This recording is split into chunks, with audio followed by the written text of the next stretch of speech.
So, Anne, let's your great grandparents planted grapes in BC in the 1880s, and growing up, I remember we did a previous interview where you told me you had almost every miniature version of a farm tool, child's version, like a child-size hoe and that sort of thing. What was your most memorable memory of growing up on the farm, and sort of what got you into knowing that you wanted to make wine? Well, I guess there's like thinking about that. There's a couple of things that stick with me, and one of them is that I remember very young being in the vineyard, in the summertime, walking in bare feet and noticing the texture of the different soils in the vineyard, and that really stuck with me, and kind of noticed other things around it, but it was more of like the differences that the soils, presented, and textures and all of that. And then, but really, I think the thing that helped me make a decision, professionally about winemaking was after we planted Riesling, which was in 1978, the winemakers came to visit. They'd come to meet with my dad and to go in the vines and talk about winemaking, talk about grape growing, how it related to winemaking. And before that, really as a grower and growing hybrids and, other non-vinifera varieties, it was pretty much you were on your own. So I thought there was, suddenly it was like, there's something really special about these grapes. And that, wow, I could, be translating what happens in the vineyard into wine. And I thought that was a pretty exciting opportunity. And of course, the industry was opening up at that time as well. And was that, how old were you when you decided? Probably about 15. Oh, okay. Yeah. Wow. Yeah. That's amazing. Yeah. I love that image of running through the grasses and the soils. Yeah. Is that how you still? About 5 when that happened. Oh, okay. But, 10 years later, thinking I that can imagine that was sort of cool. Yeah, and I can imagine that takes you toward organic and biodynamic viticulture, which we'll get into, in that, you're deeply affected by, you're truly exposed to your own soils and whatever's planted in the vineyard rows. But I guess you don't do barefoot these days, though, right? Not that often, but I actually have to admit that I love walking around, whether it's the house or the yard or wherever I get the chance. I prefer to be barefoot than with socks and shoes on. Keeping it natural. That's great. And Peter, when did you decide to get in the wine industry? Was it when you were growing up like Anne, or was it later in your career? You started at Hillebrand, which I think later became Trius in 1983. Maybe was there a memorable moment that sticks out for you in terms of drawing you into wine? Yeah, I think the initial thing that really attracted me to the industry, and it's broader than that, it's maybe wine and spirits too, and it's an aromatic thing. I grew up next to a pear orchard. And, so that aromatic of Bartlett pears, and there's a certain time of year when it's just a really, really, enveloping kind of aromatic, and I always totally loved it. And I ran into, early in university, I think, the first time, a Poire William out of Switzerland that just nailed that aromatic, and I thought, how do you get that into a bottle? That smell that I was so associated with in my youth. And is that a fortified wine made from pears? No, just to clarify. Yeah, it's a full out eau de vie, so it's 40% alcohol, and you had to sort of discount the alcoholic aromatic because, of course, it was there, but underneath was this purity of pear and that incredible aroma. So that really began it, I think, a bit more an appreciation of the nose specifically. And then very quickly got into wine and got reading it in university. And by second year in university, I think I'd read pretty much everything extant on wine at the time. Really went into it deeply, decided I'd rather do that than law, and then spent the next couple of years figuring out how to make it into a business. So that was really my start. Wow, that's great. I love that. Again, you came to it through your senses, like Anne. Yeah, I did. I had the fortune in university, too, of there were only 2 product consultants at the LCBO, believe it or not, at that time. Now I think there's something like 150. And one of them happened to be in Peterborough, where I was at school at Trent. And so early in that process, and I think probably still in my freshman year, I ran into him. We'd talk about wine. We seemed like the only two people in the world with an interest in wine at the time. And anyhow, he pointed out to me that every second week he had to go to the LCBO with the other consultant in downtown Toronto and do the tastings. So for the next 4 years, I made sure that I had no classes on Tuesday mornings and went and did the tastings all the time at the LCBO. So we tasted, Domaine Romanée Conti verticals and a lot of waffle stuff too, but a lot of really great wine. So it was a good education.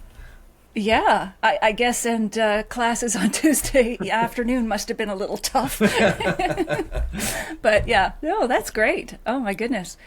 So how did you guys meet? Where, when? Paint us a picture of where you were. Well, we actually met in person in Bordeaux at the biggest wine show in the world at the time, the Vinexpo. And we were there for the Canadian contingent. I was still in British Columbia at the time, and so we had a Wines of Canada booth, and that was kind of like the first time we actually met. So it's not like we didn't know about each other because of the industry, but that's when we met in person. It reminds me of my parents. They're both Cape Bretoners, but they had to go to Toronto to actually meet, and then they moved back. But so you're both representing your regions in Bordeaux. What was the first bottle of wine you shared? Ooh, 82 Talbot, actually. Ooh, yeah. Nice. Bordeaux. So, Top-notch Bordeaux. A little bit of age at the time. And, okay. And showing well. And that was at a group dinner with a larger group of Canadians outside in Vieux-Bordeaux in the old town. And so that was a shared bottle amongst the group of us, but that was certainly the first one we had together. Yeah. That sounds memorable. And now, as a married couple, how do you navigate, weaving your personal and professional lives? I mean, you're both passionate about wine, so you have lots to talk about, but I mean, what are the challenges or upsides, pros, cons? Well, I think, it's evolved over time, of course, but when we first got together and had children and, a lot of balls in the air, we could actually kind of coordinate our schedules. And, when I had to work overtime during harvest, Peter could adjust his schedule to be home and things like that. And I would say we had a really good understanding of, the other person's world because we have or had lived it at, various times. And so the commitments that we were, making, we could do them kind of together because we could work as a team. And I think that's, we've pretty much carried that on where we have, on projects and things like that, there's like a lead person and the other one can support, depending on whether it's, skill set or just backup or, things like that. So it's actually worked pretty well. And we're not really so far, so competing, good. Right? We're not competing for, because, if Peter's Wines wins an award or gets some recognition, it's like, yeah, this is great. It's good for us. It's good for the industry. And so, we just kind of celebrate each other's achievements rather than feeling somehow, slighted by, the success of the other one. Yeah, it's obviously worked out because you're still together. And to generalize at a very high level, maybe inaccurately, Anne, are you more in the vineyard and Peter's in the winery? Yes and no. Okay. Peter's very much a concept and research person. When he talked about his, getting into wine or, when there's a subject that he's interested in, he spends a ton of time on it. I can make my decisions more quickly, I'll say, but certainly appreciate the depth of information that Peter finds for us, and then but often it's that division. But Peter's also more of the concept person, and when it comes to winery projects, how the whole project is going to roll out. Certainly, falls into his lap, and I'll say mine on the execution side is a lot of what I do.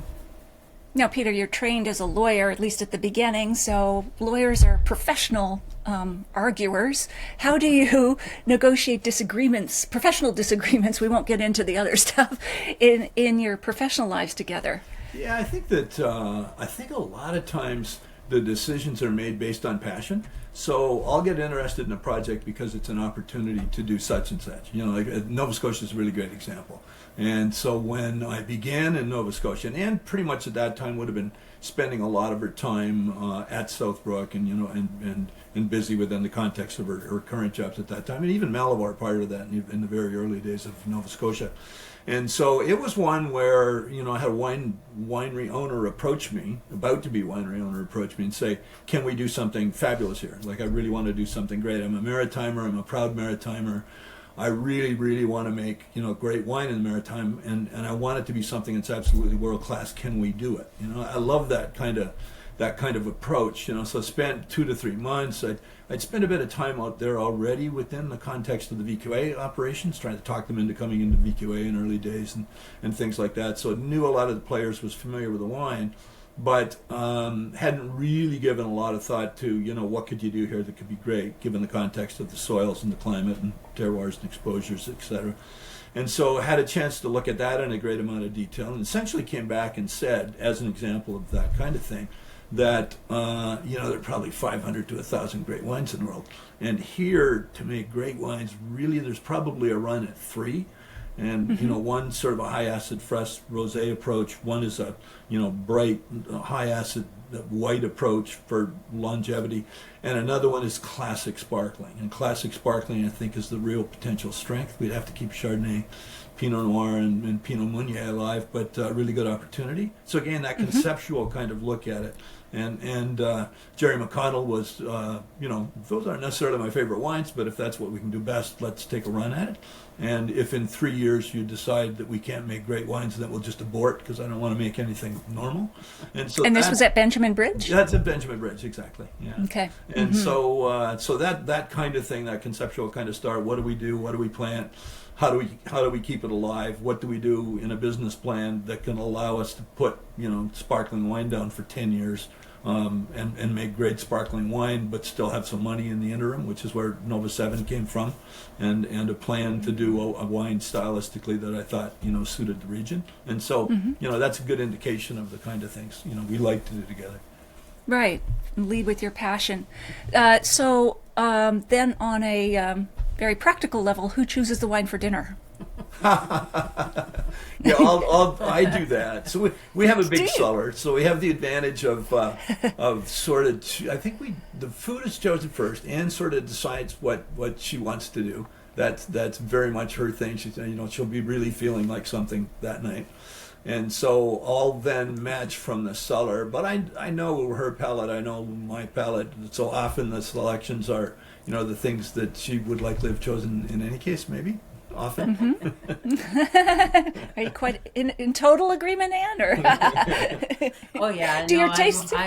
I use cooking as my transition from the day to the evening, and so I love to, you know, be just immersed in preparing food and working with the flavors and aromas and everything that's happening in the kitchen, and that's, you know, really my winding down point. So I'm happy that he wants to choose the wine. Do your tastes differ in any aspect when it comes to wine? Like I know you must converge because, you know, the styles of wines you produce, you know, there is a signature there. But Anne, are you more, I don't know, Pinot Noir, or Peter, are you more Riesling? Not so much varietal. Okay. But, you know, I certainly we come at it from a different direction.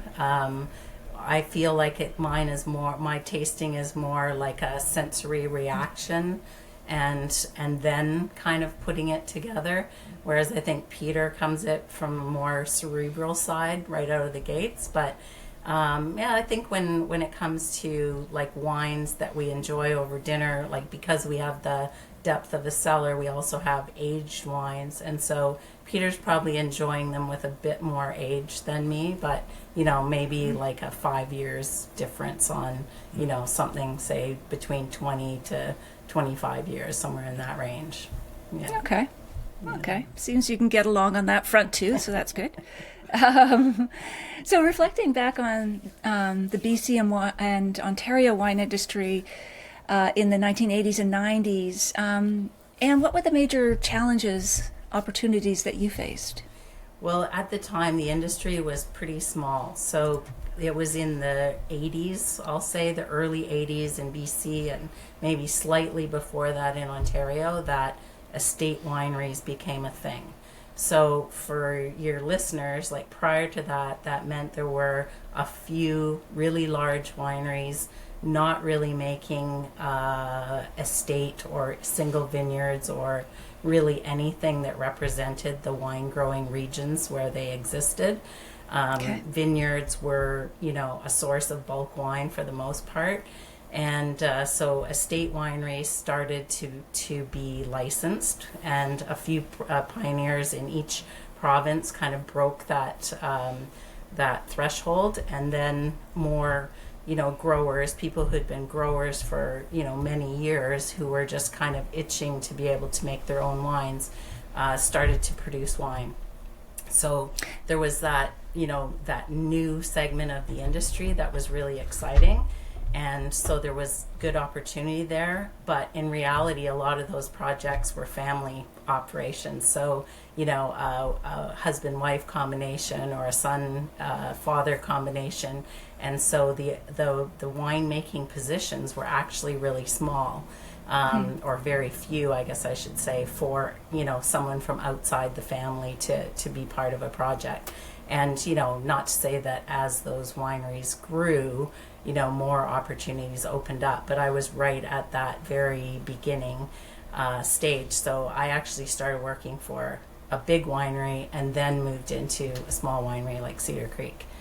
And that took like about 6 years or so of gaining experience, and then taking over the reins in, 1990 at Cedar Creek. Huh. And estate wines, is that generally meant that the winery who makes the wine also grows the grapes, like owns the vineyards or has long-term contracts with growers who grow the grapes? Yeah, exactly. And that was the big difference, is that, these growers knew their property, they knew the grapes they were producing, and, they were excited to make their own wines. And of course, let the world know about it, too, which really, was giving a lot of attention to the emerging industry that was, being created. Yeah. And Peter, now in the early days, you, as founding director or executive director of the VQA, how did you envision the future of Ontario wines? I mean, it's certainly changed so much over time, but what challenges were you seeing? What was the industry like, and what are the big changes you've seen since? Yeah, I started, as I mentioned earlier, with wine tasting, and then sort of moved from there directly into winemaking and viticulture, and spent quite a bit of time on that front before doing the VQA thing. So it was really, my time at what's now Trius, and which before that was Hildebrand, and actually before, that was a different name yet again, and so. So began there in winemaking and sort of getting my feet on the ground as it related to that and to the viticulture and everything, and really saw a tremendous future. I mean, part of the decision to move into the wine industry was a recognition that it was growing, and we'd seen what Mondavi had done in California. There was real excitement, I think, in terms of North America growing in a very small group, about the ability to produce fine wines, to do something that France and Germany and Italy and Spain have been doing for a long time, and to take it up to serious notch. And I was interested in that right out of the gates. Like, how do you make great wine? What differentiates it? How much can we do? How much of it is baby steps? How much of it is there, for potential for the future? So I think right out of the gates, I was coming from a background of knowing very well a lot of the greatest wines in the world from tasting them a lot. And having read everything about them and understanding sort of the history of it, I taught in the early years at a couple of universities in terms of wine appreciation and wine, and so was very into it in a lot of detail, and really thought we had a lot of potential in Niagara, and later, as I came to know it, BC and Nova Scotia as well.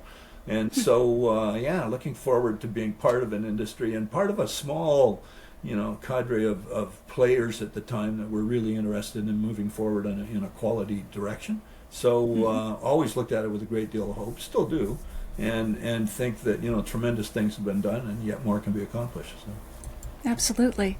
Cool. So Is there a behind the scenes story you can share with us, maybe about a wine that almost didn't make it into a bottle, but became a favorite, or something unusual that for either of you or both of you, an unusual thing that happened in the vineyard, like from all your years of making and consulting on wine projects? I think that happens almost every year, like vintages being as varied as they are, there's always some great variety. Every year you're thinking, ooh, this could be tricky. And that's part of the challenge of, like you'll have years, we'll taste a little bit later a couple of wines from 21, which was a difficult year.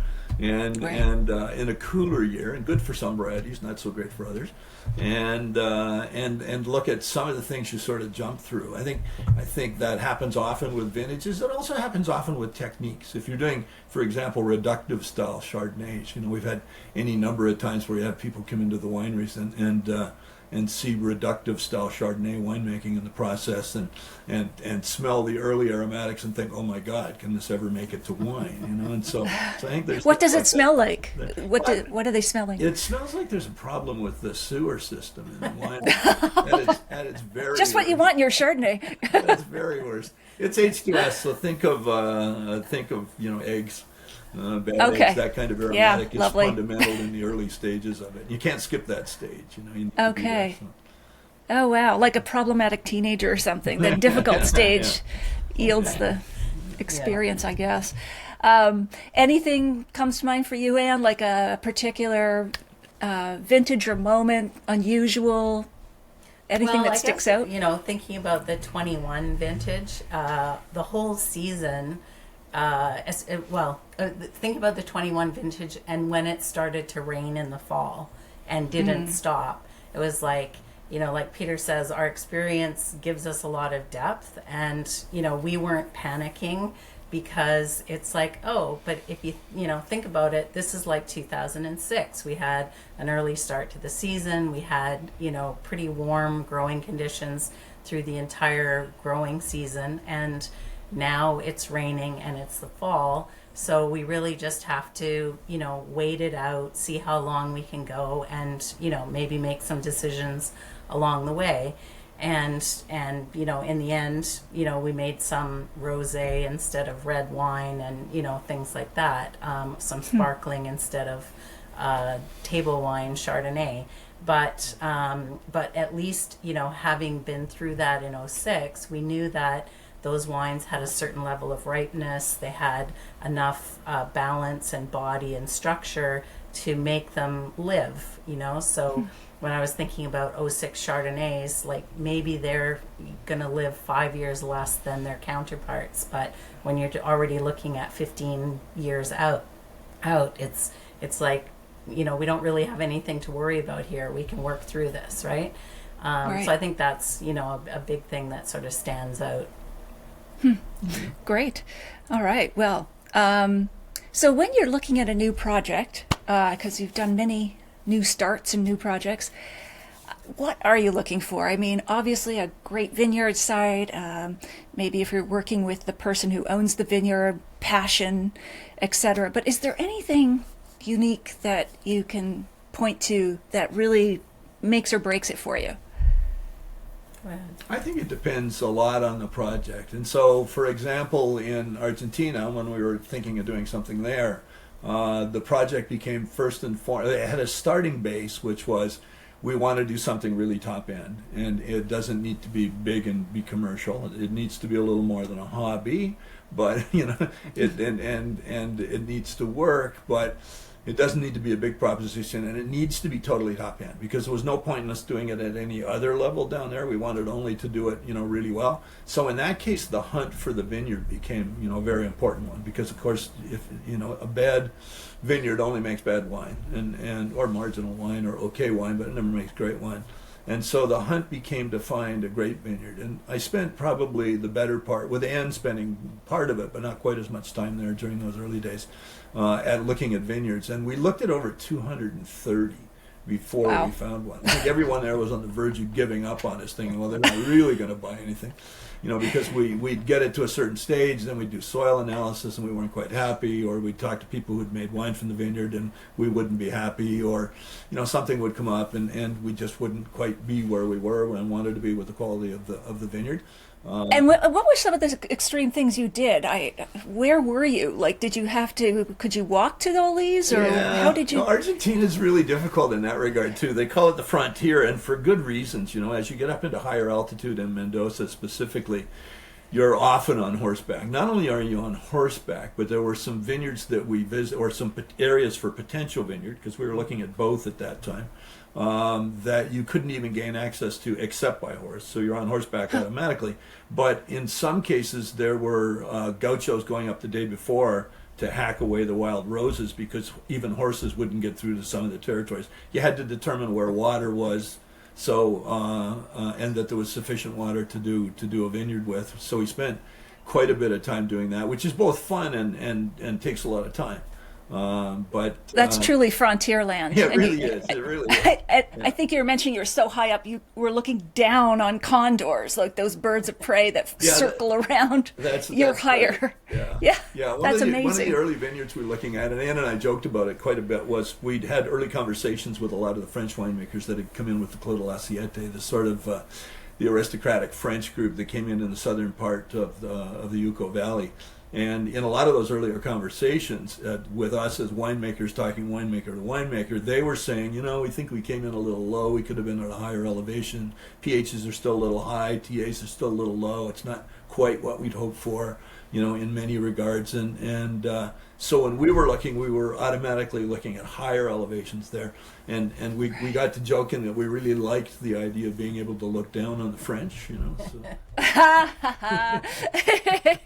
Well, while you brought that up, Clos de l'Assiette, that's Michel Rollin, the Flying Winemaker, is part of that? Yeah, exactly. How would you say you differ from him or the flying winemakers we've come to know typically from France, and they're going around the world consulting at different projects? Yeah, I think I'll lead on that one, but I think we're very different in the regard that we make wine differently and our styles are different than the context. It was very much Parker driven within the context of the Roland thing. So we saw an awful lot of acreages that were left to hang, endlessly, like at ripeness levels at 26, 27, 28 bricks that would create wines of super high alcohol that you might then use reverse osmosis in order to get it back down to a normal alcohol level. We just thought it was all quite extreme.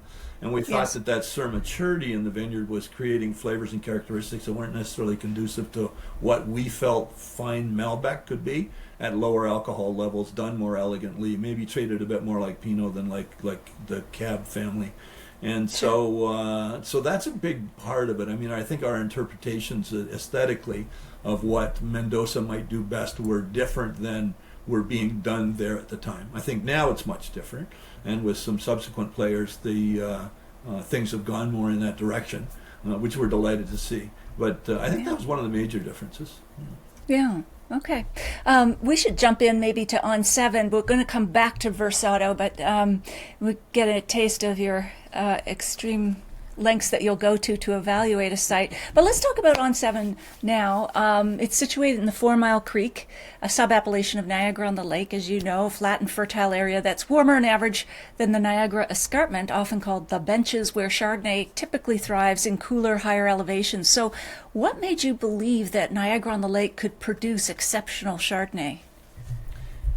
I'll lead on that. Ann's been lead on viticulture, but I started that project with Vittorio and Sula, so I'll come in early. I often work on the basis of paradigms where I'll take a look at a wine style throughout the world and say, I think this could be done really well in this area, and that kind of thing is a starting point. You need to have some idea if you want to make really fine wine, what it is you might be able to accomplish within the parameters that you have, the obvious things, the terroir, the exposures, the soils, the temperatures in general. And so in looking at On 7, I knew an area that was between Stratus, which I'd worked on, between the Lely vineyard, in terms of general location, general warmth, location in Niagara. and knew roughly how much warmer we were than other projects that I'd worked on. That might include, for example, Cloudsley and properties up on the bench for Chardonnay and Pinot. And we had Vittorio wanting very much to do Pinot Noir and Chardonnay as the classic varieties. I saw that as an opportunity to expand what we were doing with Chardonnay and Pinot Noir in Niagara, to go a different direction of the bench, and to think of it, the bench as being cooler, north-facing slope, thinner soils, heavy limestone background, and things closer to maybe Chablis in style, for example, or a lighter Côte de Beaune. And I saw an opportunity to take the extra warmth of Niagara-on-the-Lake and 4 Mile away from the influences of the lake and of the river, and to do something with a little more richness, a little more intensity. So a different direction than I would take, or Ann would take, or a winemaker would take on the bench, and go for something in a different style, but with a very specific target, namely, a bigger, broader, Montrachet like to use, a target that I would never expect to reach, but something like that stylistic. Another sub-appellation within Burgundy itself. So Chablis being up the north, and then Montrachet being more south, and a richer style of Chardonnay. Yeah. And Pinot Noir within that context. Yeah. And Pinot Noir. Yeah. Absolutely. Yeah. And Anne, did you? What was it about the abandoned farm that drew your attention, or this project in general? Did you have doubts because you're going for Chardonnay and Pinot Noir in Niagara-on-the-Lake?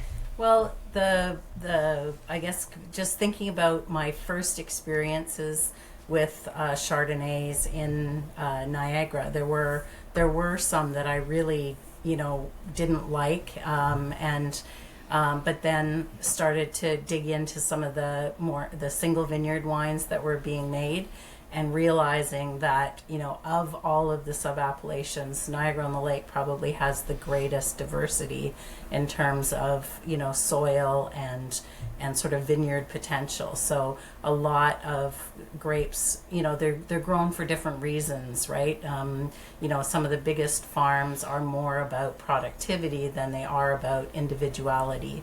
And so it was, so this property kind of fell within a geographic area that we knew that we could get more distinction out of. And then, of course, Vittorio and Sula, they were adamant about working organically. So we know that, not only the fact that it was abandoned, that equals soils not disturbed, more organic matter, more biodiversity in the soil. And so we could, out of the gates, get those organic features and benefits from the soil. But also, working organically, you're not pushing the vines in terms of productivity, so you can get some of the effects, of old vines, as in, more character, more quality, more balance, more harmony, more concentration. You get that much sooner than in, conventionally raised vines. And was there a moment when you knew, now that Vittorio and Sula both wanted to farm organically, they wanted to go for excellence, not pushing productivity, those are all kind of lines up with your goals, but was there a moment or something that made it decisive that you said, yes, these are the right people we want to work with next? I think that's part of it. When we assess not only the vineyards and the area at first, but also the proprietors. We want to work with people that are, philosophically similar. You mentioned in line, and that's exactly the case. So we had people in Vittorio and Vittorio and Sula that we knew were, very philosophically similar. They wanted to do top end and only top end. They knew that cropping levels would have to be very low in order to accomplish that. They were very comfortable, and probably the clincher, going directly to your question, Natalie, is on the issue of planting that vineyard. It took us probably 6 years. I think 14 finally we went in for the first time, the first planting. I think 19 and 20 we were still planting. Ann and I are draconian as it relates to what we'll take from nurseries, what we'll take in terms of rootstock, what we'll take in terms of rootstock clone combinations and selections thereof in order to go on a vineyard. And we simply were in a period when it was very, very difficult to get the best vines with the best, clones and rootstocks from the best nurseries. And so it took a long time to plant. That's a costly proposition. Right. If the average producer winemaker would just plant it all first year with those clones that are roughly what you wanted. This was not that kind of effort. So a ton of energy went into that, and a lot of time and money, essentially. So they were patient people. Yeah. Yeah, I'll bet.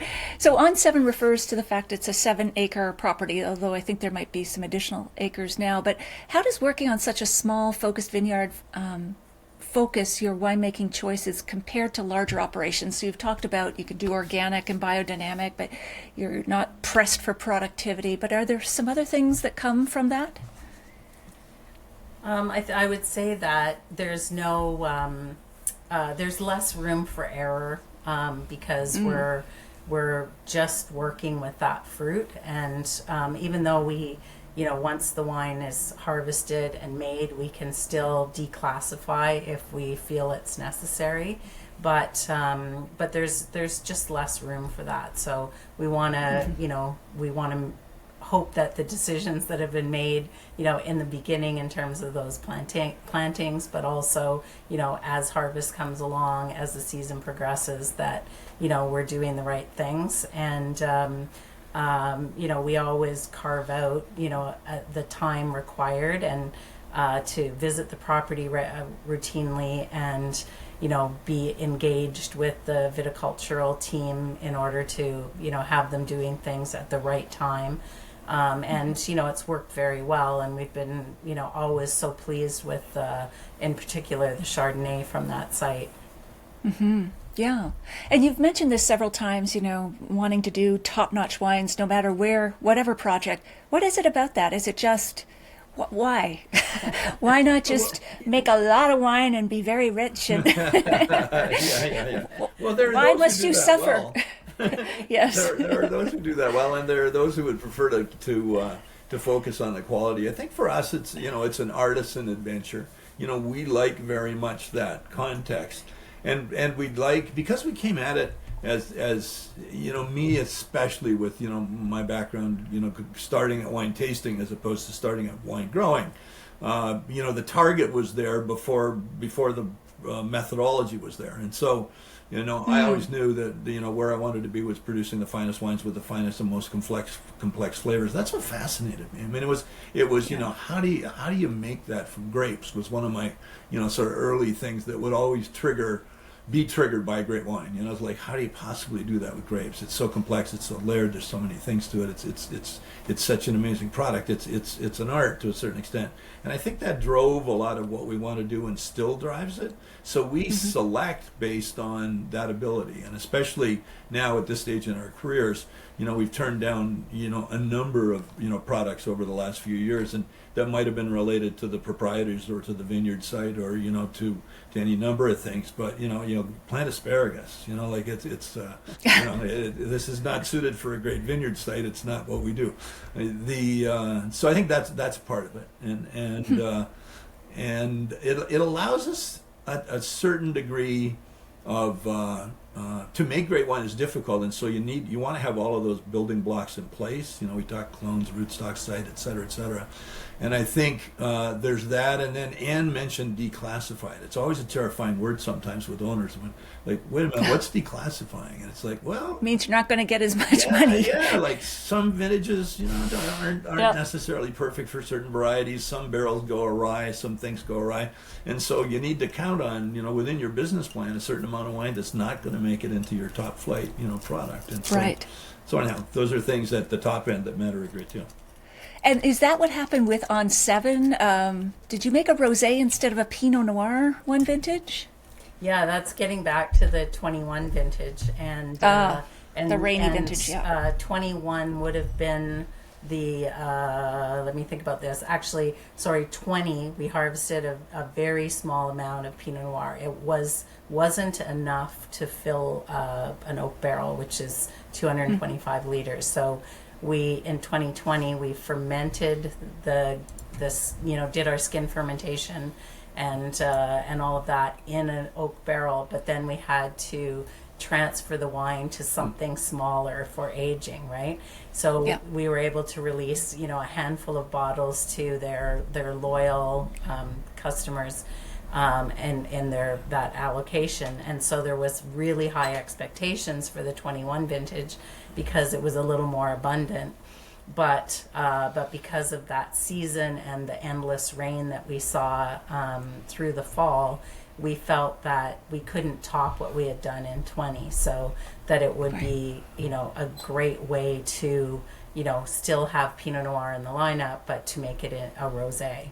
And the Rosé. numbers and the flavors were Yeah. perfect in 21 for Yeah. rosé. So we were in the vineyard sort of tasting the Pinot Noir in late August and thinking, ooh, I don't think it's going to get there as it relates to a really top-end Pinot Red. But boy, the flavors are great, the numbers are great, the pHs, the TAs. This could make an absolutely spectacular rosé. So the point then comes to coming back to Vittorio and Sue, who were looking forward to a Pinot Red and saying, well, given the vintage, this is what we suggest you do. You can Right. we can do a good Pinot, or we can do a really amazing rosé. And fortunately and greatly, they chose to go with the rosé. Ah, they are very flexible. Okay. And you keep saying TA. I know pH is acidity levels, but what's TA? Yeah, total acidity. Sorry. Total acidity, okay, So gotcha. total acidity. Yep. It measures all the acidities together as tartaric, and Okay. and gives you a number and a sense of the brightness and the vivacity of the wine, essentially. And you talk about squishing berries in your fingers, grapes, and slip skins and staining. What's that all about when you're checking for ripeness in the vineyard? So yeah, we have a kind of a ritual or a routine procedure that we do when we're tasting, especially as the grapes are ripening, and particularly towards the end of that ripening process. And so we're using our senses, all of them, to help to determine the optimal time for harvest. So chemical analysis gives us those basic things like the Brix, which is percent sugar, and our total acidity in grams per liter, and pH that gives us some indications of ripeness. But it's really what we're sensing. So there's the whole routine starts with, first you squish the berry in your mouth, but don't chew it, and you taste the juice, and then you kind of mush it around on your tongue, take the seeds out, but hold them in your hand, taste the pulpy part of the berry, and see how that texture and flavor is, and then chew the skins, like first your initial impressions of how crunchy it is, how much resistance you get, and then you chew and chew and chew and chew and chew, and you get you start to get a flavor from the tannins. So when just almost any variety, when it's underripe, you'll get spinachy flavors when it's green, and those start to disappear as it matures, and then you start to get deeper flavors from it, and mostly texture when you're assessing the tannins. Then you open your hand and look at those seeds, and you see are they green, do they have some green and some brown, are they wholly brown, and then you can put them between your teeth and kind of test how dense they are. So we, all of those kind of starts to build up your database from each tasting through the vineyard, until you sort of hit that moment when you go, yeah, this is the right time. You really torture your noses and mouths, spinach and sewage, and And we even do it with stems, Natalie. I mean, worse than that is a lot of times, especially you're over chewing the on last 10 years. stems? That's like chewing on bark. I know, exactly. Yeah. Wow. So this gives you a physiological or a physical sense. It's beyond the chemical analysis and the machines and everything else. You're in there again with your senses for that last mile or whatever, trying to analyze that way. That is fascinating. And slip skin, does that mean if the grape berry comes out of its skin easily, is that a sign that it's riper?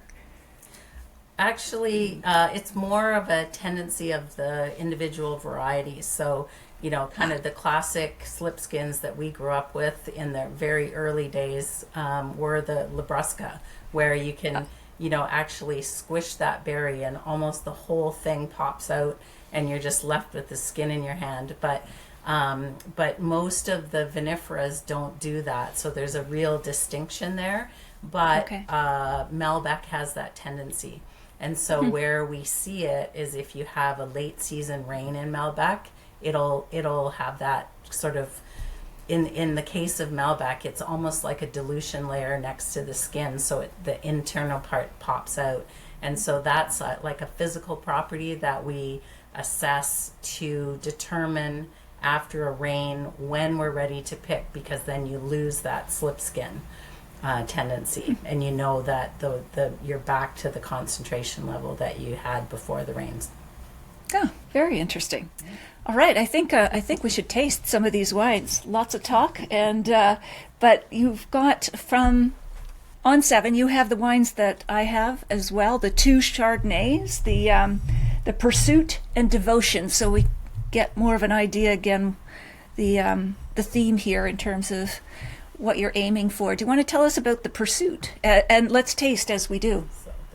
Sure. So these are both the 21, and it's the vintage we were referencing earlier, coincidentally. Yeah. So a cooler year, actually relatively warm in August, but then, as Ann said, rain continued quite thoroughly through a lot of parts of the harvest, and so we took a percentage of the. We talked already earlier about what we'd done with the Pinot in terms of moving to rosé, but in fact with the Pursuit and with the Devotion with the Chardonnay that year, we took a percentage of the blocks for that and moved it off into a sparkling wine. Same kind of principle as with the rosé.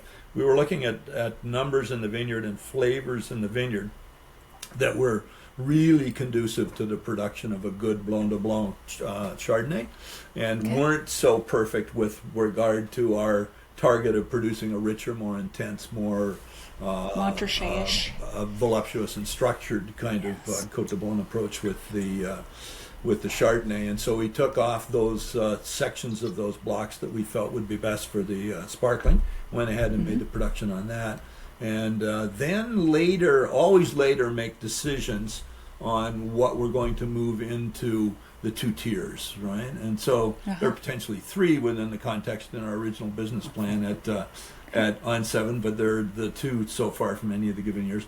And so the Pursuit is the one, and then the higher tier is the Devotion. And we make those decisions a lot of times based on barrel. We do wild fermentations. The wild fermentations always mean significant differences in the barrels during the fermentations, because they can all be a little bit different. That's true also the malolactic fermentation that follows. That'll also be wild with us, and that'll have some impact as well from barrel to barrel and some differences. So barrel selection becomes quite important in that, and we'll often pay attention to which clones and which blocks are going in which direction during the processing, so we have that as an option too for the selection. And so for the 3rd as yet to be produced tier, is that going to be like Obsession, Compulsion? What is that going to be named? Hey, you should be marketing for us. I think we'll have to talk about this. Mania, I don't know. So let's taste this, and you tell me what you're getting from it. I'm just getting all sorts of happiness and rich, lovely. I want to hear from you, though. Okay. Toasted so almond. it's a younger wine. I always preface with that. We release, a little bit older than many wineries do. So, here it is, 25, and we're tasting a 21, which was just released last year. And so it's still young, and it's intended to be. We make the wines, for ageability. It's an important part of what we're doing, and it's an important part of classic, Burgundian style winemaking. And it's beautiful. I mean, it doesn't need. To me, my untrained palate like yours, it's tasting beautifully now. Will it just get sort of nuttier as it ages, or what'll happen? Tasting. Yeah, it's showing very well. It is. Yeah. So I like the sort of velvety feel in the middle of it in the texture, and yet the finish still has bright acidity, that shows you the ageability of the wine. I think Absolutely. I think a hazelnut note, I think, comes from the reduction part of the process. The wines are never fruity within the context of things. That's true. We joke sometimes about surfboard Chardonnays that are California and those kind of sort of derogatory notes about emphasizing fruit.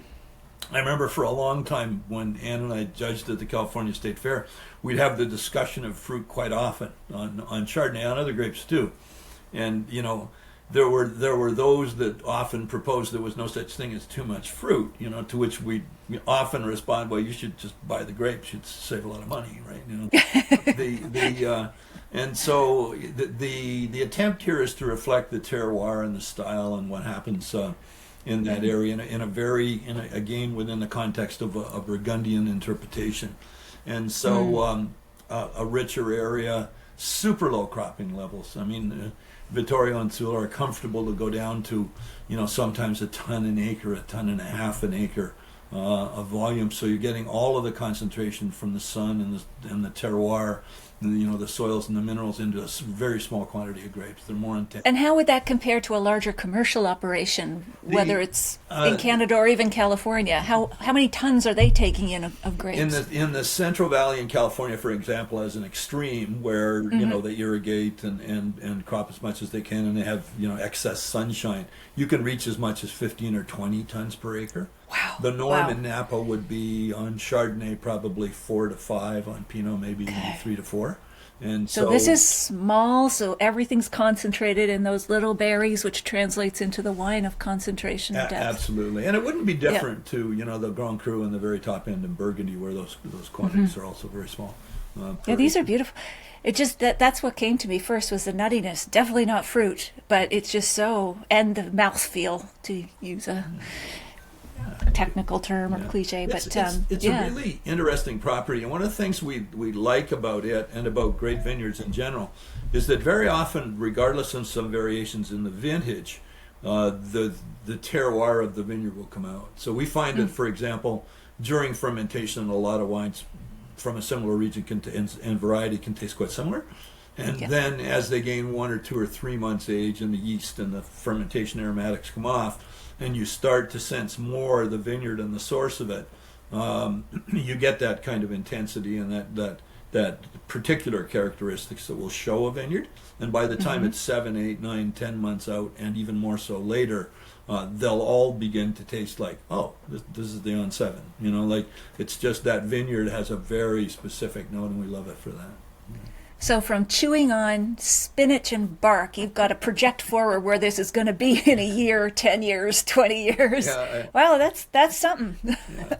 To very be able to Canadian do that thing, where the puck's going to be as opposed to where it is. Exactly. Very Canadian.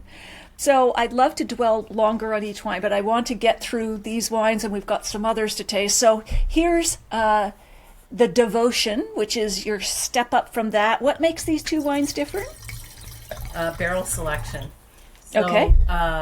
So the harvesting on that small property is 1 day, and so each variety might be on a different day. But to harvest Chardonnay, we have to decide what's the perfect day, and we bring it all in the morning and process it in the afternoon. But as Peter mentioned, we ferment in barrels, so those are 225 liter or 300 bottle lots. But after about 18 months to 20 months of aging, we go back to those barrels and taste them individually, and then that's really where winemaking comes into the picture. There's all the things, the steps that you do and the plan that you make, but it's taking those results and then bringing them together, crafting those blends. So we usually taste together on that, but these particular wines, Peter gets the final say on which barrels go into which lot, and with the goal of having the Devotion being, I'll say, a little tighter, a little more Yeah. restrained. I was going to say And- it's compact, Yeah. not concentrated, but it's Yeah. like gathered in, but it's like a coiled spring ready to exactly. when it gets older. Yeah, for that ageability Yeah. and also, just for a longer, slower evolution. Wow, this is beautiful. I wouldn't. It's only tasting them side by side that obviously you can see the difference, but that's quite something. You Yeah. can see again the signature, but wow. The color differential on the 21, a little richer color on the devotion for sure, and Yep. definitely a little more hazelnut, Yes. a little more concentration on the finish, and a little more length. Going out too. It's we're happy with where that's gone for sure. That does remind me. I have to share this with you. I visited Anne Leflèvre in Burgundy, and she took me down to her barrel cellar, and she had an open bottle, and the wine was poured, and it was just the most amazing thing. And then she told me it had been open 3 days. That's what the devotion reminds me of. That's great. It's just this Great. this you. life and this, Yeah. I don't know, I'm going to use all sorts of weird metaphors, but this really brings back Burgundy to me, good. especially the devotion. That's Yeah. right. We've noticed that in the comments of some of the writers as well. Tony Asper made a point of saying, this is very Montrachet-like about this particular wine, and that makes us very happy again because we work within the context of those are definitely our drivers in terms of our targets and where we like to see them. So it's great that it even echoes it. Well done. More than an echo, for sure. All right. So is there anything else you wanted to say about On 7 before we move on to Versato? I think On 7, I just sort of encapsulate the conversation on 7. It's a really small vineyard. It allows us to work with a lot of detail. We liked the theory that we had initially about going for a little bit of extra heft and intensity and weight, as per, Meursault as opposed to Chablis as the earlier part of the discussion.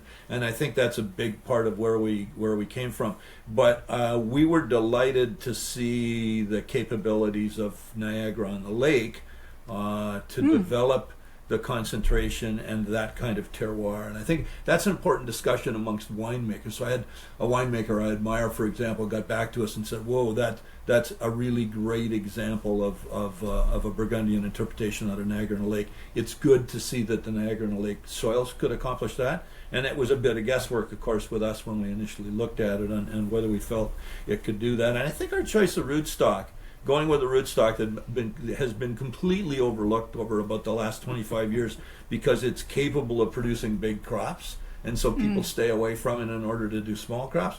But if you choose it, those roots go really, really, really deep into the soil. They have the biggest sort of root structure of anything out there, and then still choose to do very careful viticulture on, above the ground in order to reduce the crop yourselves, but bring all of that energy and all of that vigor up from the ground. I think that's a big part of how we captured the terroir of Niagara-on-the-Lake in this wine. So, Absolutely. And is there a Pinot Noir in production? Yes. There's 23 and 24 in barrels. So, Oh, great.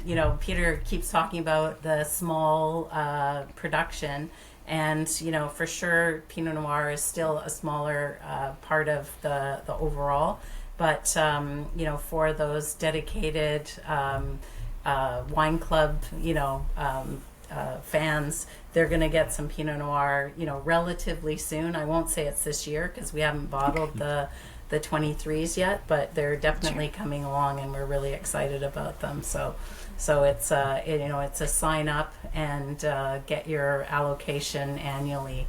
Kind of because it's such a situation. small production. Yeah. So it's available from the website. Is it on7wines.ca? Yes. Yeah. We'll put a link in the show notes so that people Yeah. Great. can find them. And is one of the wines in the LCBO right now or available that I way don't- too or not? You know what? I don't know for sure. I mean, there's That's okay. been one or two times that Yeah. Vittorio's released, like 10 cases or something. But Right. so that could be true at this moment, but I'm not 100% Yeah. sure. Best to go through the winery anyway. Order direct, that's always better. Exactly. I agree. So, Yes. yeah. Yeah. Support better your selection, local too. producers. Yeah. Yep. Absolutely. All right, let's move on to Versado. What inspired you to look beyond Canada to Argentina for winemaking? What drew you to Argentina itself?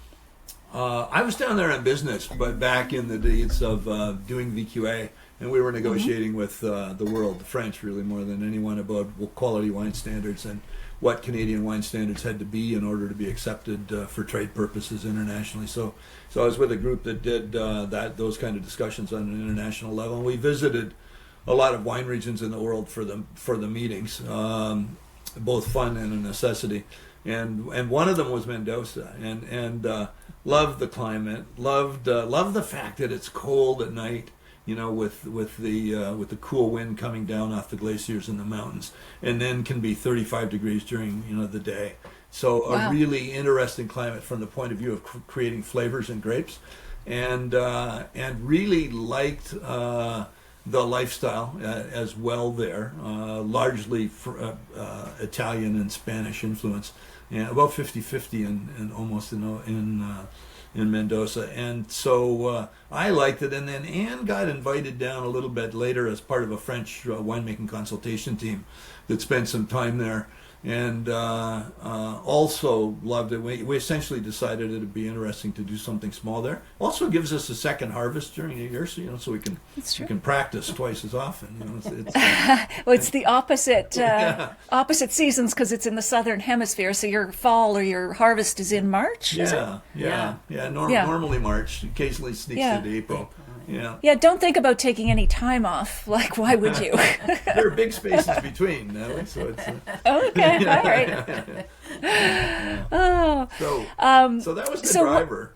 That was the driver. Okay. Just, we saw the Argentina. potential quality there. We weren't that happy with a lot of the Malbec that was being produced there. We felt that it was, a lot of them were like chocolate bars, big, sweet, heavy, too concentrated, too full, too monolithic, not complex, lacking the layers that they could have. And so we felt that was an important part of what we wanted to try and do as well. And what made you decide this vineyard was the one, so to speak, after 230 evaluations? Yeah, that was the big part of it. It was the decision: can we find something of that kind of caliber? And it's more difficult to buy from outside, even though we had people from inside doing both the consultation on what to buy, helping us source them while we weren't there, those that might be available for sale, and providing some guidance in terms of in terms of what might be best and what was worth looking at. And so almost everything, it's a really broad area. As you get high up the mountains, you're producing 1 ton an acre. When you get down even 10 kilometers away to the lower parts of the flats, as you move out of the foothills, you can be producing 15 or 20 tons an acre of wine that you can sell at $2 a bottle. It's because the colder it gets, the less the grapes can ripen or survive. Is that kind of what's going on? And the more with the elevation? The soils, so rockier soils and more barren soils aren't as productive as the rich soils that have been washed down off the hillsides into the the valleys underneath. And so differences on a number of those fronts, and of course temperature. You mentioned much cooler as you're closer to the glaciers and higher up, so big differences there. So we had a lot of things to look at and to understand. That's where the consultation with the likes of Roberto de la Mata, who was our primary consultant on viticulture and on winemaking as we began that project, and it was a different climate for us for sure, even than the south end of the Okanagan, and much different than Nova Scotia and Ontario. So the hunt became the important part, and we paid a lot of attention, tasted a lot of wine, tasted neighbors' wines, tasted previous wines from that vineyard until we finally nailed something in an area, surprisingly, that Roberto had identified right out of the gates as the absolute sweet spot, on which we'd almost given up, thinking that no one from outside of the country was going to be able to buy anything in that particular area, and finally lucked out. Yeah, so at the beginning. And at a certain moment, the universe spoke to us. So we had to, we couldn't ignore it at that point, right? We had to, the universe said, make a decision, will you? Well, no, it wasn't just that. And that, it relates to a much earlier experience that Peter had with Malbec. Yeah, okay, so... Which was what? So the story ends leading up to is one of the earliest days in my winemaking at what's now Trias at Hildebrand was I was judging at a competition in Toronto, and it was the Intervent competition by Andrew Sharp, which folded not long after that. But in the very early days of that, I was on a tasting panel with Tony Aspler, Lloyd Evans, and Dave Lorison, right? So all, many still, active members in the industry. And we had a blind tasting. We don't know what we're tasting. And at that time, when you're judging, when you're giving a double gold, that's because everybody's judged it individually as a gold without conversation with any of the other judges. And so it's a little different than now. Most competitions now allow you to discuss at the end and then decide what the medal's going to be. But a double gold at that time meant that. And we were tasting these 2 wines in this flight that had identified by 4 digits, and we're tasting them. And we all gave them gold, and as we passed them in, we're then allowed to talk. We're all, well, what were those wines? Like the 2 wines, very similar in style, really interesting, fabulous texture.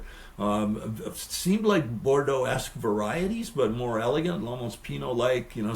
Some barnyard notes that are more Pinot-esque, some things that really made it fascinating. And we'd all really loved the wines. And so I asked later, by digit, Andrew, what were these wines? And it turned out that it was the re-entry, essentially, of Argentina into the international wine world of competition. Prior to that, they made wine really average wines for local consumption, and they were the largest consumers in the world, right up with France and Spain in terms of annual consumption, and Italy. And so so not a lot of it was done abroad, and not a lot of it was top end. This turned out to be, we found out from Winery, a producer that had just begun and had hired Raul de la Mata, Roberto's father, a great winemaker, studied in France, became legendary both there and in Argentina, who was the winemaker of this wine. And so this story is becoming even longer, but in tasting those wines, we were really amazed at what they were and how they tasted and everything. And so years and years later, 25 years later, 30 years later, I'm now driving around in Argentina after having looked at a couple hundred vineyards and not having found the ones we want.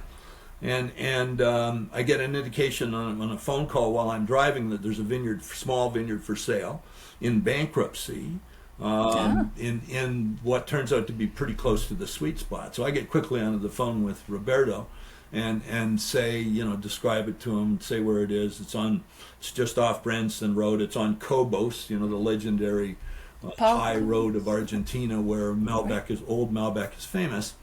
And I'm sort of describing it to him as I'm driving along. He says, okay, you're across Branson. He says, is there a soccer pitch on the right? And I said, yeah, there is. And he says, at the next vineyard. And I look at the number on it, and sure enough, that's the number of the vineyard. And he says, I know that wine. He says, my dad used that wine back in the 78 from Vineyard, right? Which is just like, yeah. So that was the wine you were tasting in the competition? Exactly. Yeah. So this is 30 years later, and it was used in that proposition, and when it was meant to be. They actually still have a barrel of the 2008, the year before we bought it, in tonneau, in the cellar of Vineyard as we speak, kept separate from the rest of the production. It hasn't been bottled yet. Yeah. Can Malbec age that? Oh yeah, that one? Absolutely. Yeah? Okay, yeah, obviously you think so. Yeah, because you're making Versado now. Wow, that is so cool. That's one of the background stories on it. And again, we were just lucky to get something in that area eventually after having looked for so long. It's location. It's super absolutely high, 980 meters. Of the old vines, it was as high as you get. We're organic. And we're at the very top of the water supply coming in, melting off the glaciers, so we don't need to worry about the chemicals that have been used above us because we're the first to receive the water. Yeah, you can get runoff, and that really impacts if you're trying to do organic. So very important in that regard too. And a lot of other things that were just, as Ann said, the universe spoke to us. This had to be the spot. So, yeah. Absolutely. Let's keep talking about Versado while we taste. Shall we do the 2019 first? Sure. Yeah. Okay. Because are the vines pre-phylloxera? Like, we're not affected by? You said they're ancient vines. Were they planted in the 1920s? Yeah, 1920. So Argentina, their wine industry took a lot of lessons from the French. and they're very bureaucratic, and so which can be really annoying, but at times. But that it also means that they've had a really good system for registering their vineyards. And so our vineyard was planted in 1920. At that time, Malbec was still quite recent. It was known back then as the French grape, and it was being like broadly planted, but with a lot of diversity in the vineyards. Even some people feel that seedlings were being experimented with from Malbec, which is very diverse. And so this is a Marcel planting. It's own rooted, and the vines. Let me just interject there, if you don't mind, because I had to look this up, Ann, and tell me correct me, because I think listeners would like to know what that means. Marcel selection is a traditional viticulture practice where new vines are propagated using the cuttings or buds taken from a diverse group of healthy, exceptional existing vines from a vineyard or nearby. And unlike clonal selection, in which multiplies a single genetically identical vine, Marcel selection involves selecting multiple vines with desirable traits such as disease resistance, adaptation to local terroir, unique flavor profiles. And so you get more genetic diversity and resistance to disease. Tell me where I went wrong with that, or whatever, with Marcel. Yeah, no, that's exactly right. So, the other thing that comes into that is that, so you've made your planting, but over time, some vines die. So maybe they weren't as resilient for whatever reason. Maybe there was, some stressful circumstance that, some vines die. But usually, like with Marcel, the benefit is that many of them live. But in Argentina, we can manage phylloxera. So I won't say it doesn't exist, but we can manage phylloxera through the use of the irrigation system. And so what we're able to do is grow the vines on their own feet, so no grafting and no North American rootstocks. So it's purely Malbec. But we can also take a cane, grow a long cane, and then grow it long enough that you can keep it attached to the mother, bury it in the ground about a foot deep, and then... Do you mean the head of a cane, like you're bending it over? The end of the cane, yeah. You take the whole cane, you lay it into the earth, and then you bring a shoot or two out of the ground. And the beauty of vines, and you can do this with any of the vines growing in your garden, is that every node, if it's buried, will root. Right, so you might, people might have noticed that with ivy and things like that. That if it's near the earth, it'll start to grow roots. So a grapevine is the same. So you leave it attached to the mother plant. It gets the energy from the mother plant, but it's growing its own root system during that time. So it's not reliant upon, like with a nursery vine, there's like 4 inches of roots, which is almost nothing, and a very shallow root zone that it's buried in and all of that. Whereas this plant has the benefit of that huge engine of roots that the mother plant has, and then it can establish within about 2 years. And at that time is when traditionally it was severed from the vine, from the mother vine, but there are some people thinking about the idea of just leaving them all attached. But but by doing that layering process, you're propagating the mixed DNA of the vineyard, right? And the most successful vines that are existing in the vine in the vineyard at a given time. So it's, it's really long-term thinking, but it is, kind of working with and culturing the most successful plants in the vineyard, and hopefully that goes along with wine quality. But what's really cool about the timing of our vineyard's existence is that in that sort of 1905 to 1925 period, well, there's two things, I guess. That was when there was the greatest genetic diversity amongst the Malbec plantings, because they were still learning about it.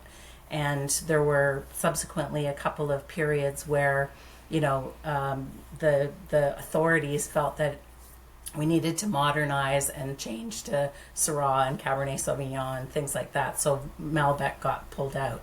And so our vineyard reflects that time when genetic diversity was appreciated. The other thing is that in that 1920s period up until, say the Great Depression, 1929, 1930 and onwards, Argentina was a wealthy country. People not only had the culture of enjoying great food and wine, but they had the money to promote that and to live, a rich life, and they wanted their homegrown wines to reflect that. And so that's kind of the theme or the era in which the vineyard was planted, in order to make great wine. And so we were, thrilled to be able to, get something like that we could continue that legacy. Because even Absolutely. though, in Canada, we'd think, oh, if you got a vineyard planted in 1950, like that's old vines, right? But in that period in Argentina, it was, a dictatorship, and there were sanctions, so you couldn't ship wine outside the country anyway. And so production became very focused internally and more just as a beverage, rather than as, some cultural icon. Yeah, because you were saying at that time, Argentina was the sixth richest nation in the world, so they were also testing and getting the best clones from wherever. Bordeaux, Malbec's one of the 5 original blending grapes for Bordeaux. So you've got these vines that come from that time, the best of everything. So let's also talk about you. The other Versado here, the Reserve, which I did pour out and decant because you said it has sediment. The 2014 Reserva. We've got a small stream of that wine coming into Ontario through our agent crew, and it's wine from our library, and so it's had the benefit of aging very comfortably in an underground cellar in Mendoza, and so over the years it's thrown a fine sediment, and so we always recommend to stand the bottle upright for a few days and then open it, decant it off that sediment, because the characteristics are much finer. There's there's the coarseness really does drop out with the sediment. And so that fineness is, a reflection of elegance that happens over time in wine. So the tannins and some color will, join together and fall out of the wine, but what it leaves you is something finer. And so that's really what we're seeing in the 2014 at this stage in its life cycle. You just get a really elegant wine. That baby fat fruit, like the 2019 centenary vines, is showing still. That baby fat's gone, and it's all about the wine's life in bottle. So there's the fullness and the richness that originated from the grapes, but all of the characteristics are what we call tertiary, and that's a reflection of aging. Yeah, it's beautiful. It's very elegant. And I was surprised you compare Malbec to Pinot, but I can see it coming through in the aged Versado. Yeah. Are there other ways in which Malbec is like Pinot? Because I guess it's our experience with these liquid chocolate bars that you had referred to, Peter. I would never think of Malbec being like Pinot, but in what ways are they similar? Well, I would start with Malbec reflects terroir. So that's, Pinot is really famous for that, but so is Riesling and Malbec. And, unfortunately, in that world of, J. Miller scores that were rewarding wines that had massive amounts of new wood and black color and, just really big, rich, and, whether you want to call them, chocolate bars or chocolate cherry, those wines were being rewarded with high scores during that sort of early 2000s, and an international style was developing. And so there wasn't really an advantage for winemakers to show the differences between sites of where Malbec was grown, and the many people sort of fell into that international style, and that's where what we love about Malbec is that reflection of terroir. Definitely, absolutely. All right, we're going to move on to Lely so that we don't miss it, although there's so much more we could do with or talk about with these wines. But let's move on to Lely in Niagara. Many wine lovers, admire the wines of Derek Burnett, and the Lely property has changed hands a few times, shifted to ice wine production at one point. But let's talk about how the new ownership, let me know if I'm pronouncing this correctly, of Fake Turkman in 2021 has revitalized this historic and iconic property. Yeah, so that was there's a backstory, and I'll let Peter get into that. But we were already working with Fike and on his Stonebridge wines, and the timing was I guess a number of things came together that made it interesting to look at the Lely property, and so the chance to kind of bring that property back to its former reputation and fine wine production that Donna and David Lely had worked for many years to accomplish, and certainly with the winemaking help of Derek Barnett and Derek's passion for letting people know about all of his lovely wines. All of that was really intriguing to us. So do you want to talk about the Stonebridge connection and the whole process? So Fike's initial project was with Stonebridge, and it's sort of in the middle of Niagara at 5th and 6th, concessions and lines.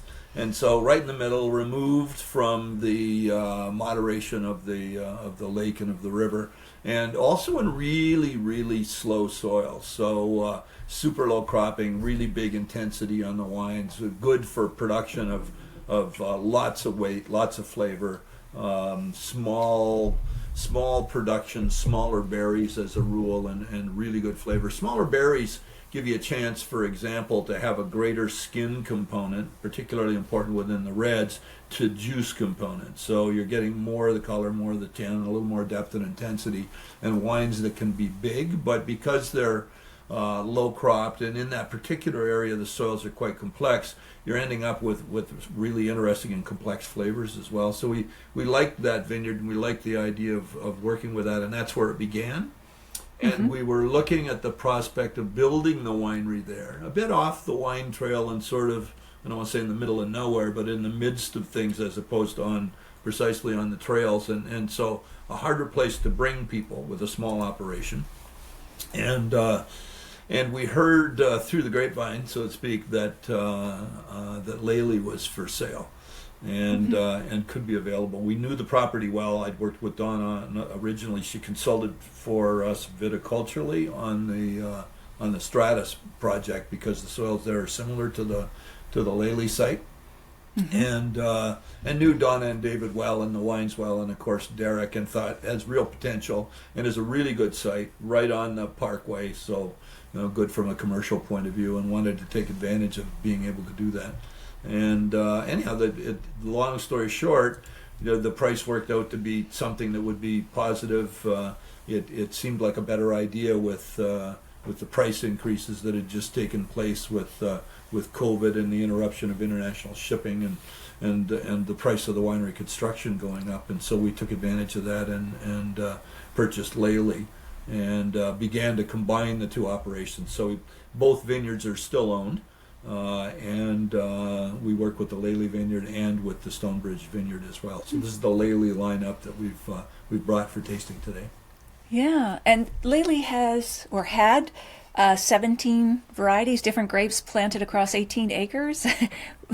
Is that still going on? That much variety? So I mean, sadly, the intervening years with the other ownership weren't as good to the vineyards, and the 21-22 winter was pretty severe, And so Right. not only were there like some quality issues, I'll say, that we were concerned about in the vineyard before that, but also the winter injury meant that it was more, from a long-term perspective, practical to replant the vineyard.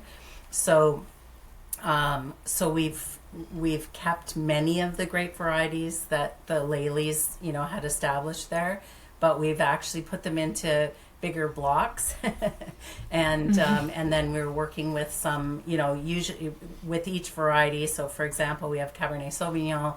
We have 3 clones. We're working with 2 clones that we're really comfortable with, and we knew from existing, planting at Lely and in Niagara. And then we've introduced a new clone into the block, so that we've got something new to work with and something, to plan the future on. Including the Riesling? Yeah, there's the Riesling. Okay. So we're working with many of the same varieties. With the Riesling 22, this was the last of the old vines. So 22, even though we had winter injury and we lost a number of vines, we were able to make wine. So the 22s that we're tasting today are a look at sort of the last of the old vine plantings there. That's very juicy and mouth-watering. Yeah, well, and It's got that stone fruit. The thing that's fun about the Lely property is that it's a long, narrow vineyard, and it's not necessarily the favorite of the tractor drivers because the rows are really short. But what's fun as a viticulturist is that it stretches from the eastern edge of the parkway, so with the Niagara River influence and the cool influences of that massive volume of flowing water, all the way to Concession 1, so a mile away, where it's that the influences about halfway through the vineyard, the influences of the river dissipate, and so you're getting a warmer summertime temperature and cooler winter impact. So it's, the climate's not uniform and the soils aren't uniform. They go from loamy sand to a heavier, more clay influenced soil. So there is a lot of opportunity to match varieties to soil differences and climate differences. So it's been a fun project that way to really line things up with the soils and the temperatures. That's awesome. And we've also got the Chardonnay. How would you compare and contrast Lely and On 7? They both make Chardonnay. Yeah, and you talked about where and Stonebridge. Okay. Definitely 3 points to a triangle in Niagara-on-the-Lake in terms of their location, but also the soil differences. So at Stonebridge, the soils are, as Peter mentioned, they're like super fine particles, lots of clay influence.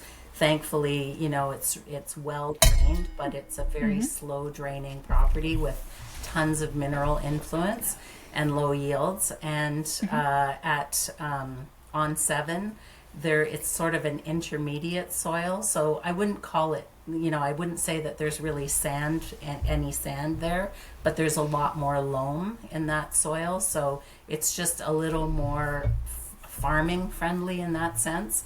And just slightly more giving, but works, under the organic regime. And then at Lely, there is a more sand influence, but also the coolness of the river that's influencing it. So you get a little more vibrancy of character. I think the vines grow bigger and a little bushier at Lely. And, there's just a little more cool influence from all of that. And that's what I'm seeing in these, the reflection in all of these wines, a certain balance and elegance that just naturally pushes through. Yeah, definitely. And still lots of energy. I just want to make sure I mentioned the Pinot Noir as well. How would you describe this one?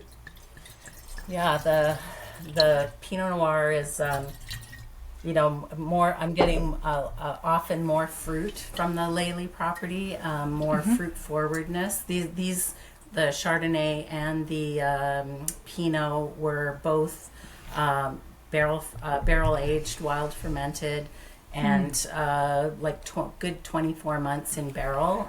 So the weight that you're seeing is after all of that aging. So and the fruitiness that's kind of lifting up and kind of pushing through on these wines.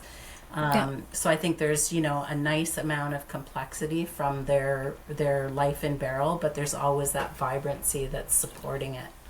Yeah, I really like the tart cherry. It's nervy. It's energetic again. What are the goals now for Lely looking forward?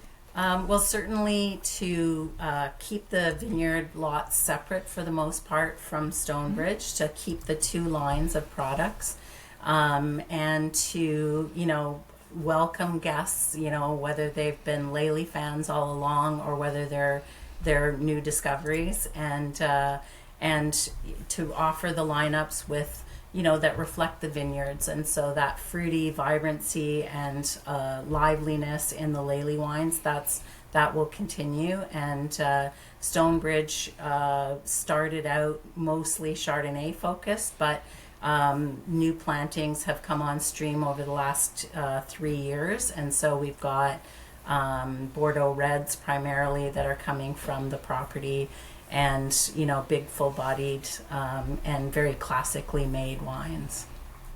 Little bit of That's Syrah. Very little bit. Yep. All right. Looking Expect forward that. to a bit more in the future. Yeah, it's interesting though to see just the vast difference between On 7 and Lely Chardonnays. I mean, they're both lovely in their own right, but they're very different expressions of the grape. So very nicely done. All right, let's, before you expire here on me, because I know this has been a long conversation, what are your own observations? Like, let's actually just skip to, what do you want to be remembered for? Top-notch wines, obviously, but what would you like your legacy to be in the Canadian wine industry?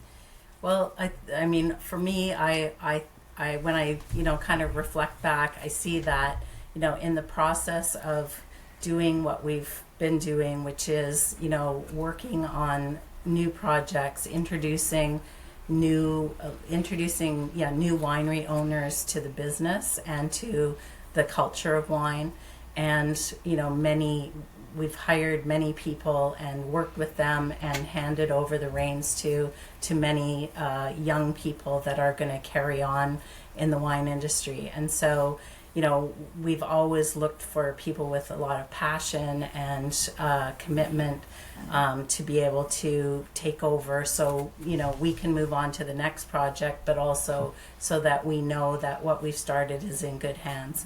And so I think that mentorship kind of reflects, but we want to see a healthy wine industry with a whole range of people, but also engaged consumers, so that we can keep doing it, and those people that we've brought along can also continue many years into the future. That's terrific. And what do you see are the greatest challenges or threats to the Canadian wine industry? Yeah, I mean, again, from my perspective, it's something that we've been talking about for probably almost the 40 years that we've been making wine, and it's just we want to see, or we want to figure out how to have lasting consumer engagement. So I know that I'm speaking to the converted with your group.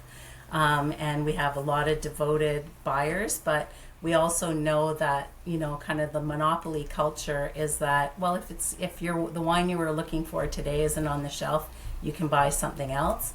And really promoting the message about buying directly from the wineries, as you mentioned earlier. Yes. And knowing that if you want to try that wine that's made in Nova Scotia or BC, that you actually can order it and have it shipped to your home province.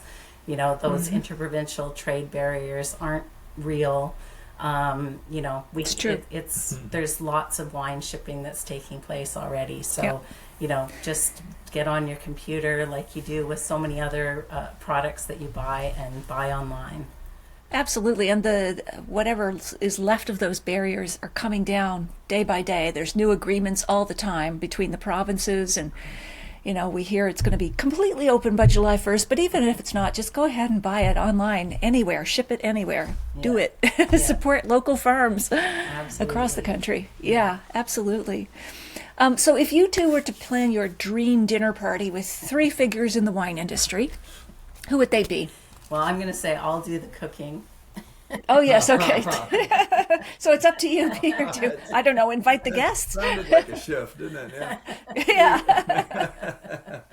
It's I always like to stay on top of things that are happening and what's interesting in the wine industry now, and who's doing things that might be of interest in the areas that we're working. What's happening out there that might be a theory we can incorporate. We just got back from a trip to Europe, and in our usual method of combining things we'd like to see, like the Prado and Madrid and things like that, we stayed sort of halfway between there and the Gredos Mountains, where a group of really amazing winemakers, Commando G, Danny Landy, and some others, and Daniel Ramos, have been working on some methods of producing wines that involve lesser macerations on the red, slightly lower alcohol, working at higher altitudes in their case in order to make more elegant wine. It's just an elegantly different wine in terms of macerations, almost more steeped, like a tea from a flavor perspective, sort of gentle flavorings as opposed to really rich, intense,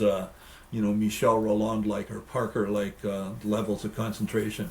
And so, we stay on top of that. I think having winemakers that are doing things interestingly in that regard are important. At Dobbin, we've incorporated a lot of old theories as it relates to Riesling, and not being one harvest, but being 7 harvests over a 7-week period, picking grapes even berry by berry as you get toward the end with for botrytic influence and things like that. So I think it would be a larger group, maybe, Natalie, that brought in people that were doing different things in different areas as it relates to wine, and seeing how it all incorporated. A large part of what we want to do, and playing off Ann's comment about the future and the heritage of it going forward, has been working with the recognition that Niagara and British Columbia and Nova Scotia are all areas that are very conducive to the production of fine wine, and most of the lesser wines coming, for example, from Ontario often aren't even coming from Ontario. They're blended wines that are, international blends being sent into our big bottlers and then maybe blended with a little bit of Ontario. Those are the less expensive wines. The wines that we can produce in those regions naturally are the kind of things we're doing at 3 tons an acre, 4 tons an acre. Very fine quality. They're parallels not with the big volumes coming out of Italy and Spain and California, but comparisons with the tiny regions like Burgundy, like Champagne, like Napa, where they're more expensive products, and so we work in that area, and we like to do as much as we can, to bring attention to those very, very high quality artisan wines, to keep that part of the industry alive and healthy going forward, and to make sure that some price points are there that can justify winemakers doing absolutely everything they can to make the finest possible wine from a vineyard. Oh, I'll raise my glass to that. Where can we find you both online and your wines? Do you have a website or social media? So versadowine.com is Versado, and we can be connected through that. And we actually don't have a website for our consulting business, but you're too busy consulting. It's part of our shtick.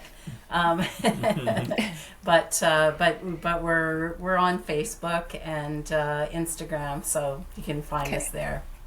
And we'll put all the links again in the show notes. Yeah. Thank you both for this. So appreciate, especially the extra time you've taken here to cover all these terrific wines. Well done. Thank you for what you've done for the Canadian wine industry, and the amazing wines that you have produced, and also the culture of wine that you've spread. And as you say, the mentorship of bringing up a new generation across the country. So thank you. Yeah, cheers. Thank you, Natalie. All right. Cheers. So I'll say goodbye for now, but please don't log off. And I I look forward to continuing this conversation in person someday. Okay. Take care. All right, Okay. cheers.